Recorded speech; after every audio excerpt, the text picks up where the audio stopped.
우리가 히브리서 11장 말씀을 통해서 믿음으로 산 사람들에 대해서 살펴보고 있습니다. 지난 시간에는 믿음으로 산 에녹에 대해서 노아에 대해서 살펴봤고요. 오늘은 아브라함에 대해서 함께 살펴보려고 합니다. 지금은 그래도 우리의 조국인 대한민국이 많은 사람들로 알려지게 되고 또 익숙해지기도 되었습니다. 특별히 이번 코로나 바이러스로 인해서 방역을 잘한 나라로 전 세계에 소문이 나기 시작해서 많은 나라가 관심을 가지고 살펴보고 있습니다. 그러나 여러분들이 이 미국 땅에 올 때만 해도 대한민국이라는 나라는 이름조차도 알지 못하는 아주 조그만 그런 나라였습니다.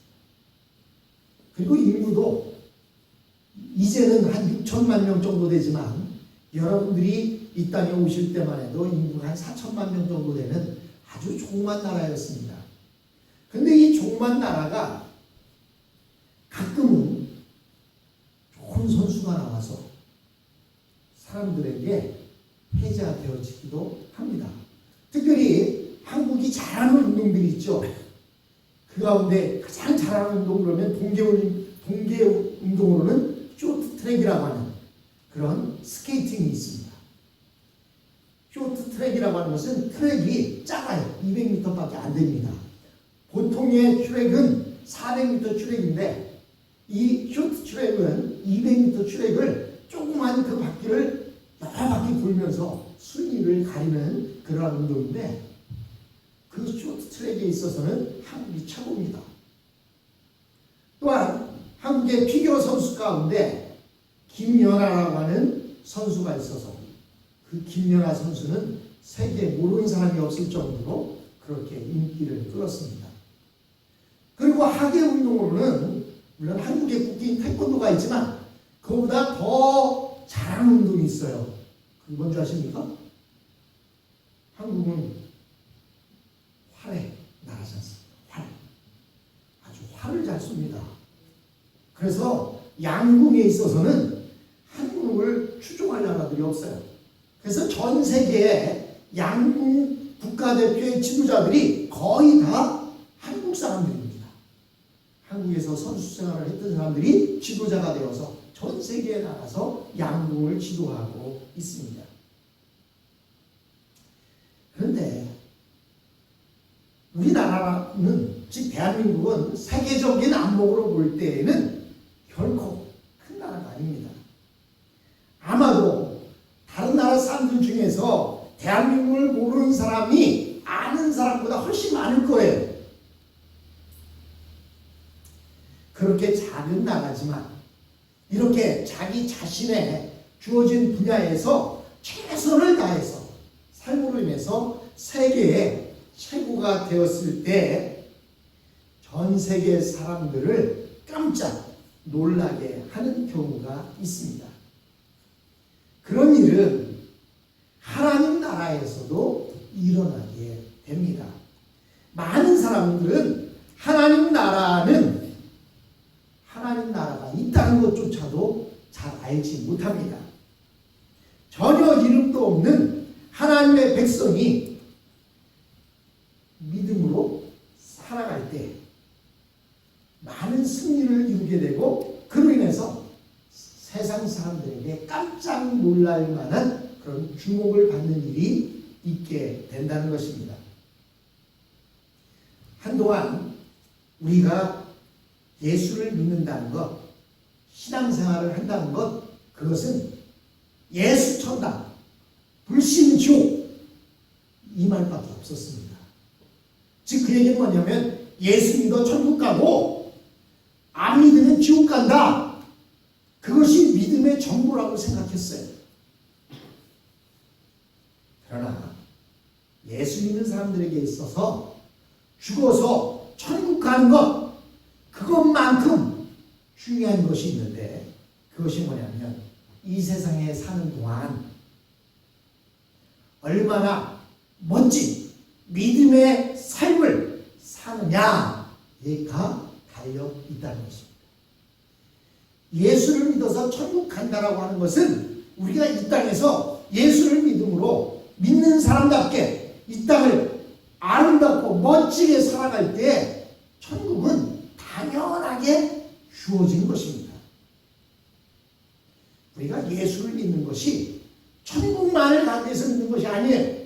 우리가 예수를 믿는 것은 믿음을 가지고 이 땅에서 바르게 살고 아름답고 멋지게 살기 위해서 우리가 예수를 믿는 것입니다. 믿음이라는 것은 단순히 어떤 사실을 믿어버리는 것만을 의미하지 않습니다. 우리가 어떤 진리를 믿는다면 분명히 무엇인가 다른 사람들과는 다른 행동을 하거나 다른 삶을 살아야 하는 것입니다. 그런데 특별히 대한민국에서는 믿음이라는 것이 천국 가기 위해서 믿는 것만으로 부각이 되어지다 보니까 예수 믿으면 천국 간다. 그러니까 이 땅에서는 내가 어떻게 살든 개차가지고 살아도 예수만 믿으면 천국 간다 라고 생각했습니다. 그런데요, 예수 믿어서 천국 간다는 얘기는 예수 믿음으로 인해서 그의 생활이 변화되고 그의 행동이 변화되고 그의 인생이 변화되어서 그렇게 살아갈 때 죽은 뒤에 천국 가는 것이지, 말로 예수 믿는다고 하면서 예수 믿는 사람답게 살지 않고 그러고서 천국 가려고 한다면 그것은 뭔가 잘못된 것입니다. 믿음이라고 하는 것은 행동으로, 삶으로 보여줄 때 그것이 바로 믿음이에요. 내가 저 사람을 믿습니다 라고 해놓고 저 사람 믿어할 때 저거 어떻게 믿어? 그 믿음이 아니에요. 말로만 믿는다고 한 것이죠. 예를 들어보면 지금 내가 비행기를 타려고 하는데 그 비행기 안에 누가 폭발물을 장치했다는 사실을 알게 되었습니다. 그러면 이 사람은 그 비행기를 타야 될까요? 안 타야 될까요? 아유, 내 비행 시간 오직 내가 탈 비행은 저것뿐인데 그래도 타야 돼. 그럼 이게 믿음입니까? 아니에요. 믿음은 뭐예요? 그곳에 폭발물이 장치되어 있다는 사실을 알면 그 비행기를 안 타는 것이 믿음입니다. 근데도 혹시 몰라, 그 폭발물이 불방탄이 되어서 폭발 안 할 수도 있잖아 하면서 올라타는 그러한 사람이 없을 것입니다. 진정한 믿음은 무엇입니까? 내가 어떤 사실을 알게 되었다면 위험이나 어려움을 무릅쓰고라도 다른 결단을 내리는 것, 그게 진정한 믿음입니다. 또한 나 혼자 살려고 할 것이 아니라 그런 위기 가운데서도 다른 사람을 살리기 위해 엄청난 노력을 하는 것, 그게 바로 믿음의 사람의 모습입니다. 성경에서는 우리에게 성경이 우리에게 말씀하는 것은 하나님께서 모든 인간의 불신앙에 대해서 진노하고 계신다는 것입니다. 하나님께서 원하시는 것은 우리가 더 이상 이 세상에 안일하고 편안한 성공적인 삶을 의지하지 말고 하나님의 말씀을 붙잡는 새로운 삶을 시작하는 것입니다. 오늘 본문에 나타난 믿음의 사람들은 모두 그런 사람들이었습니다. 즉, 이 세상과 타협하고 세상이 요구하는 대로 따라갔더라면 얼마든지 행복하고 편안한 삶을 살 수 있었지만 그 모든 것을 거부하고 믿음으로 살기 위해서 사서 고생했던 사람들의 이야기가 등장하고 있습니다. 지난 시간 우리가 보았던 대로 노아는 편안한 삶을 살 수 있었는데도 불구하고 120년 동안 쾌차한 날씨 속에서 배 만드는 일에 그는 모든 다른 사람들의 따가운 시선을 받으면서도 그것으로의 삶을 살았던 것입니다. 이 사람들의 공통된 삶의 특징은 모두 하나님의 말씀을 이 세상의 어떤 권력이나 물질적인 복이나 자기들의 행복보다 더 확실하게 믿었다는 사실입니다. 우리는 결코 우리의 능력을 과소평가해서는 안 됩니다. 말씀과 성령의 능력으로 한 걸음씩 앞으로 나아갈 때 위대한 믿음의 사람들보다 더 큰 능력을 나타낼 수 있습니다. 믿음으로 산 사람들의 이야기는 오늘도 계속되어지고 있습니다. 성경에 그쳐지는 것이 아니라 오늘도 계속 우리가 그 바통을 이어받아서 계속 믿음으로 산 사람들의 이야기가 진행되어지고 있는 것입니다. 에녹이나 노아나 아브라함만이 아니라 바로 저와 여러분들을 통해서 믿음으로 산 사람들의 이야기는 주님 오실 때까지 계속 되어질 것입니다. 오늘 본문에 본 8절로 10절에 보면 믿음으로 아브라함은 이라고 이렇게 말하고 있습니다. 앞에 믿음으로라고 하는 주어가 붙어 있어요. 믿음으로 아브라함은 부르심을 받았을 때 순종하고 장차 자기 몫으로 받을 땅을 향해 나아갔습니다. 그런데 그는 어디로 가는지를 알지 못했지만 떠난 것입니다. 믿음으로 그는 약속하신 땅에서 함께 몸붙여 사는 나그네처럼 거류하였으며 같은 약속을 함께 물려받을 이삭과 야곱과 함께 장막에서 살았습니다. 그는 하나님께서 설계하시고 세우실 튼튼한 기초를 가진 도시를 받은 것입니다.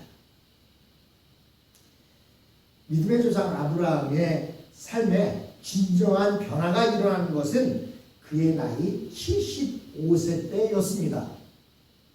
여기 75세 이상 되신 분들도 계시지만 아이고 나는 이제 살 만큼 살았어 라고 이야기하는지 모르겠어요.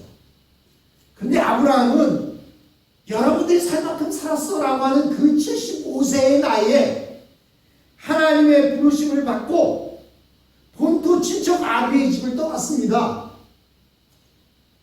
저도 40이라는 나이에 미국에 왔는데요. 무슨 생각이 들었냐면 조금이라도 더 젊었을 때 왔을 걸. 그랬으면 미국 와서 공부도 좀 하고 그랬으면 미국에서 더 나은 삶을 살았을 텐데 40에 온 제가 고민하는데 아브라함 몇 살에 왔다고요? 75세에. 그것도 자기는 자기 땅과 친척과 그리고 모든 동맹한 사람들이 안정된 삶을 살고 있었던 그곳을 떠나서 전혀 알지 못하는 그 땅을 향해서 하나님의 말씀이 임함으로 인하여서 그는 그의 안정된 삶을 포기하고 하나님의 말씀 하나만 믿고 전혀 모르는 새로운 땅에 가서 믿음으로 살 것을 요구받았던 것입니다. 어떤 의미에서 아브라함은 하나님의 말씀에 은혜를 받았기 때문에 이 세상에서는 미친 사람처럼 되었고 이 세상에서는 망한 사람이 되었습니다. 저도 종종 한국에 나가면 친구들이 그런 얘기 합니다. 야, 그래도 너는 한국에 있을 때 대형교회 부목사로 있고 또 좋은 교회 담임 목사로 있다가 뭐라고 미국까지 갔냐. 근데 아브라함은 75세. 그것도 본토 친척 아비의 집을 떠나서 홀로 단신으로 전혀 알지 못하는 이방 나라를 향해서 갔습니다. 저는 그래도 말 통하는 이렇게 한인들이 있는 곳에 왔잖아요. 아브라함은 얼마나 말이 안 통해서 힘들었을까. 아는 사람도 없고 그런 생각을 해봅니다. 여러분들도 그처럼 말 안 통하는 이곳까지 오셨지 않습니까? 이 아브라함의 모습을 보면 여러분들도 조금 와닿는 게 다른 사람에 비해서 좀 더 많을 거예요. 그래, 나도 젊은 나이에 남편 하나만 믿고 이 땅에 갔지. 와, 그럼 먹을 것이 없어서 고향이 그리워서 식빵에다 고추장 발라 먹기도 하고 그런 삶을 살았는데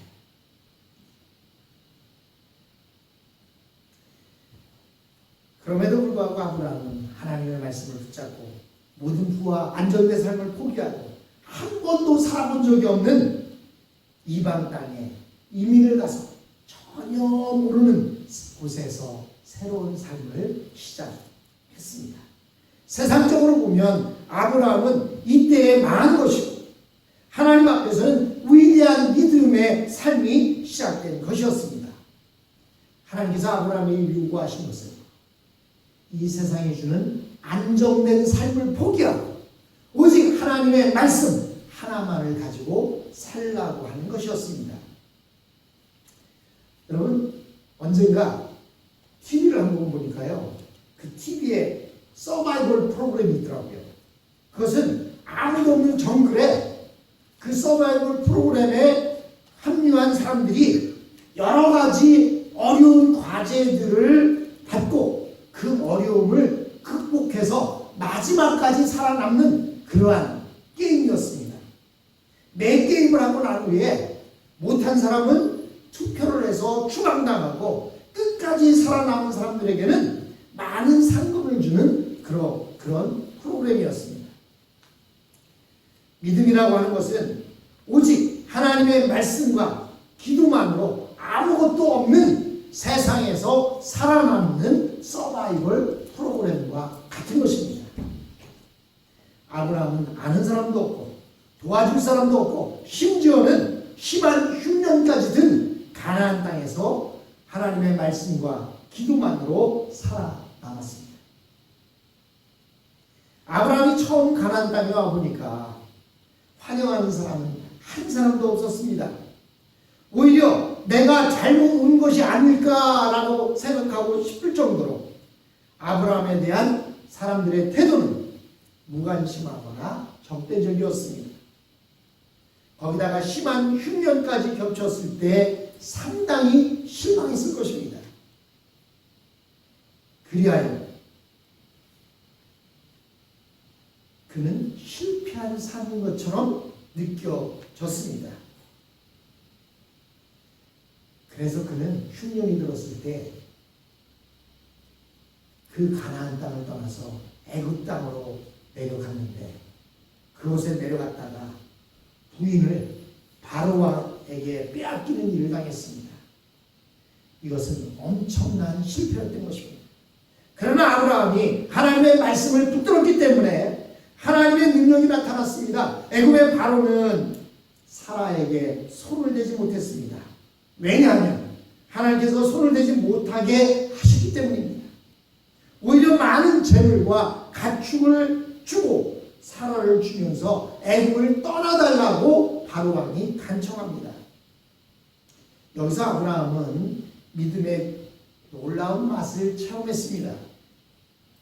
아브라함이 믿음으로 산다고 해서 어려움이 없어지는 것은 아니었습니다. 또 아브라함이 믿음으로 산다고 해서 자신의 힘이 생기는 것도 아니었습니다.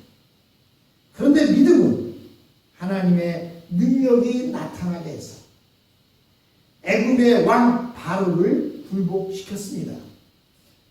아브라함이 이것을 통해서 발견한 믿음은 참으로 이상한 것이었습니다. 믿으니까 되는 거예요. 애굽의 바로왕 그러면 어떻게 아브라함이 감히 어떻게 할 수 있었겠습니까? 하나님의 말씀을 믿고 기도했을 때 하나님께서 해주셔서 빼앗긴 아내만을 돌려받은 것이 아니라 또 손도 대지 못했던 그 사라를 돌려주면서 많은 가축과 재물까지도 주면서 이 애굽에서 떠나달라고 간청하는 그러한 것을 보았던 것입니다. 또 뿐만 아니라 아브라함은 목축하는 사람이었는데 여러분 양이나 소떼를 키우는 사람들에게 있어서 가장 중요한 게 뭐예요?